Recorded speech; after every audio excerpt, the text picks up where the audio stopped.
السلام عليكم ورحمة الله وبركاته. عاملين ايه؟ اخباركم ايه؟ يا رب تكونوا بخير. هنحل النهاردة مع بعض الامتحان التاني للصف الرابع الابتدائي لشهر ايه؟ لشهر اكتوبر. تمام؟ طيب، اول سؤال هنا القراءة. تمام؟ القراءة المحررة. تمام كده؟ بيقول ايه هنا؟ العودة إلى الوطن لا تقتصر على الإنسان، بل هي طبيعة في كل مخلوق. فإذا نظرنا إلى السماء فإننا نجد الطيور تهاجر وتقطع مسافات طويلة، ولكنها في النهاية تعود إلى بلدها الأم. وإذا نظرنا في البحر فإننا نجد صغار الثعابين المائية مالها التي تولد في المحيط، تعود بعد ولادتها وتجد الطريق إلى الشاطئ الذي جاءت منه أمهاتها. إنه الوطن، فمهما دار الإنسان وطاف فإنه في النهاية يعود إليه. طيب، نعرف دلوقتي الأسئلة على الفقرة دي. طيب، يجيب لي فقرة هيجيب لي عليها أسئلة، ناخد بالنا إن احنا نعمل إن احنا نجيب من الفقرة نجيب منها الإجابة. تمام؟ أول حاجة بيقول المراد بدار، يعني إيه دار؟ هنا بيقول فمهما دار الإنسان، يعني مهما تنقل الإنسان، انتقل من مكان لآخر، راح هنا وراح هناك وسافر وجاء، بيرجع تاني لفين؟ لوطنه. دار يعني إيه؟ دار يعني انتقل يميس. الإنسان بيروح من مكان لفين؟ من مكان لمكان. طب تاني سؤال رقم ب، ضع علامة صح أمام العبارة الصحيحة وعلامة خطأ أمام العبارة غير صحيحة. أول حاجة بيقول حب العودة إلى الوطن خاص بالإنسان فقط. إيه رأيكم؟ يعني الإنسان بس اللي بيحب يعود إلى وطنه؟ لا يا ميس، مش الإنسان بس. يبقى هنقول له لا، غلط، مش الإنسان بس، خطأ. طب تاني حاجة، تعود صغار الثعابين المائية إلى الشاطئ الذي جاءت منه أمهاتها.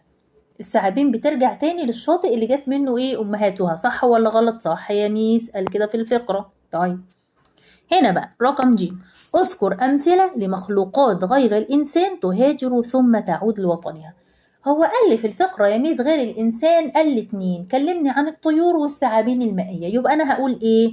يبقى أنا هقول بكل ثقة كده الطيور، ونعمل شرطة ونكتب الثعابين المائية. تمام تمام. طيب، السؤال التاني بيقول إيه؟ السؤال التاني النصوص بيقول إيه؟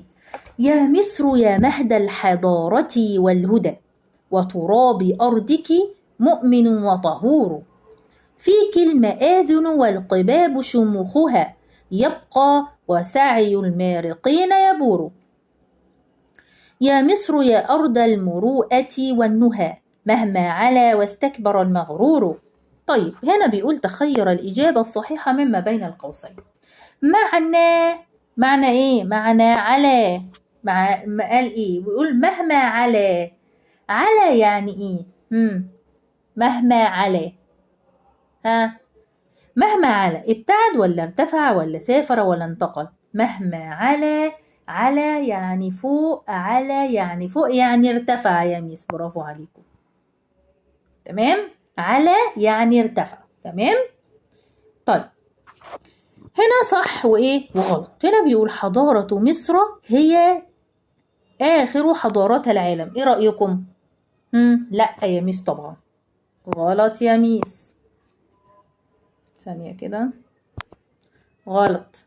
طيب، تاني سؤال، تتميز أرض مصر بالمآذن العالية والقباب. هي صح ولا غلط؟ يا ميس، طبعا هو قال لي كده. طيب، هنا بقى اختار الإجابة. هنا تراب أرضك مؤمن، هنا تعبير ايه؟ حقيقي ولا مجازي؟ مجازي يا ميس، طبعا مش حقيقي. مش حقيقي.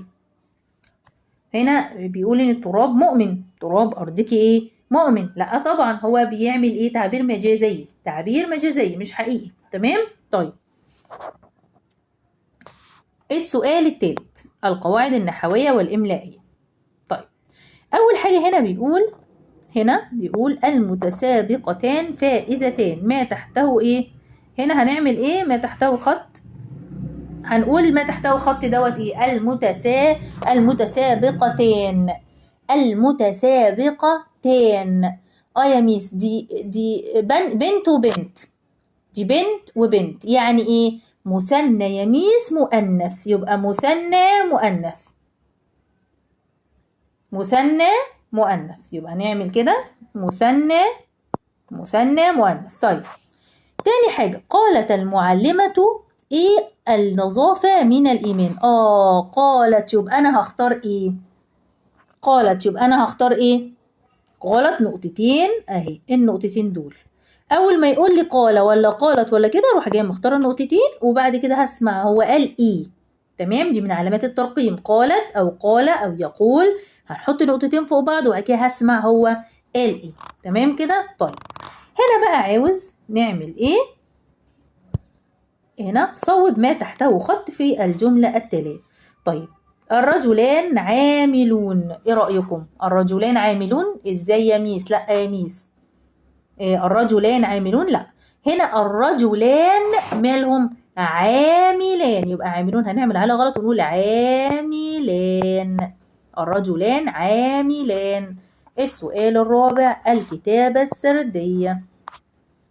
طيب هنا هنقول بقى، هنا بيقول ايه؟ المركب، هنا الشراعي يعمل بقوة الريح، بيعمل ايه؟ بقوة الريح، وهو مكون من قارب خشبي. تمام كده، بقارب خشبي وايه؟ وأشرعة مربعة كبيرة. ومن عيوب المركب الشراعي أنه يسير مسافات قريبة. هو بيعمل ايه؟ هو بيسير مسافات قريبة نظرا لعدم تحمل المركب تقلبات الطقس او ايه؟ او ارتفاع الامواج. هي ما تقدرش ايه؟ تستحمل تقلبات الايه؟ الجو وايه؟ وارتفاع الامواج. طيب شكله، هو عاوز شكله وعيوبه. طب ايه شكله؟ شكله يا ميس مكتوبة هنا بيتكون من قارب خشبي اهو.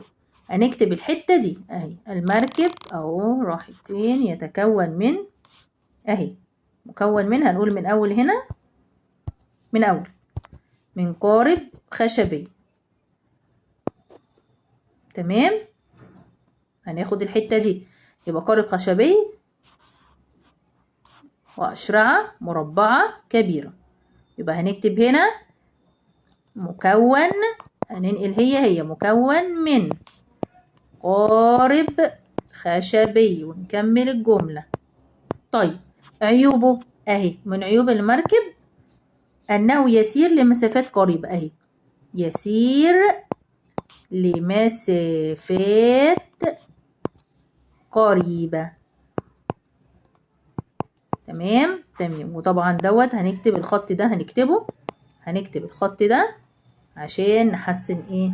بخط، ونكتب بخط جميل كده. احنا عملنا ايه؟ احنا كده حلينا مع بعض الامتحان التاني، وبعد كده ان شاء الله باذن الله نحل الامتحان التالت والرابع مع بعض، ونجهز نفسنا للاختبار الشهر ان شاء الله. والسلام عليكم ورحمة الله وبركاته.